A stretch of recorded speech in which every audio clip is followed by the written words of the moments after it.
There's been a potentially concerning response from the US President when he was asked about the AUKUS agreement at the White House. The incident happened during a press event with the UK Prime Minister Keir Starmer at the White House. North America correspondent Carrington Clark joins us now from Washington. Carrington, take us through what happened. So we have Donald Trump hosting the Prime Minister of the United Kingdom. He is doing these kind of impromptu press events in the Oval Office when the two leaders sit in front of the fireside there. And this has become a regular component of these visits. But because it is the UK Prime Minister meeting with the United States President, it was obvious a time to ask about the AUKUS military agreement between those two countries and Australia. Now, the response from Donald Trump, I'm sure, is causing some concerns in Australia when you've got hundreds of billions of dollars resting on a project that involves you purchasing nuclear-powered submarines from a country and also in partnership with them building new ones. You would like to think that the commander-in-chief of that country is well aware of this project, but this was the response from Donald Trump when directly asked about the AUKUS agreement. The Australians and the Brits, will you be discussing AUKUS with the Prime Minister, sir?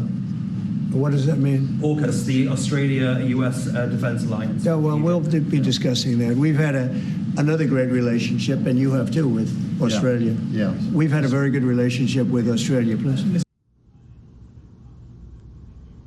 Now, it is possible, of course, that the president just misunderstood the word, but his response seemed to indicate that the AUKUS agreement was at least not top of mind or not something that he was overly familiar with. Now, up until this point, the only confirmation we've received from a Donald Trump cabinet member that Donald Trump is in favour of the AUKUS agreement was from the Secretary of Defence, Pete Hegseth. He said Donald Trump is in favour of the agreement, but Donald Trump himself has never gone on the record indicating that he is supportive of this particular program. So it will be concerning to the Australian government. This is bipartisan support in Australia. The AUKUS agreement has bipartisan support, but you would like to think that Donald Trump is aware of this program and is supportive of it, given how much of Australia's military planning is based around this agreement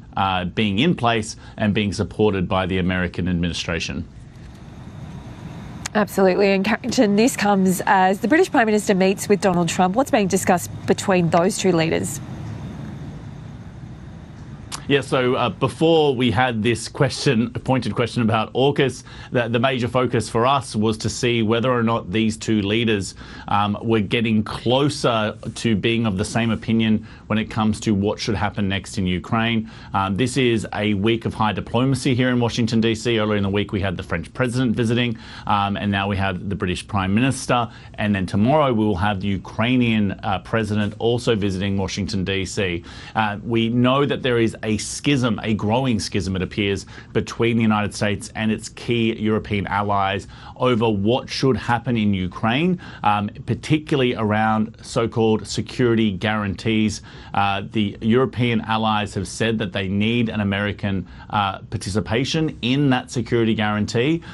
Donald Trump repeatedly was asked about this today and was not willing to give a firm confirmation that the United States would be involved in a meaningful way. He says Europe will have to lead any so-called peacekeeping forces, even though that has been rejected publicly by Russia, and that the agreement that is planned to be signed tomorrow, which involves the critical minerals of Ukraine, might not necessarily come with a security guarantee, which is what Ukraine is requesting. Keir Starmer, the Prime Minister of the United Kingdom, came with his own Trump card today, an invitation to Donald Trump from the King Charles, inviting him to a second state visit. He had one in his first term, which Donald Trump received with great enthusiasm, and we will see that visit take place later this year. But it's clear that they are trying to cajole Donald Trump into their camp when it comes to trying to put these conditions around the ceasefire in Ukraine. But there was no clear indication that so far they have been successful.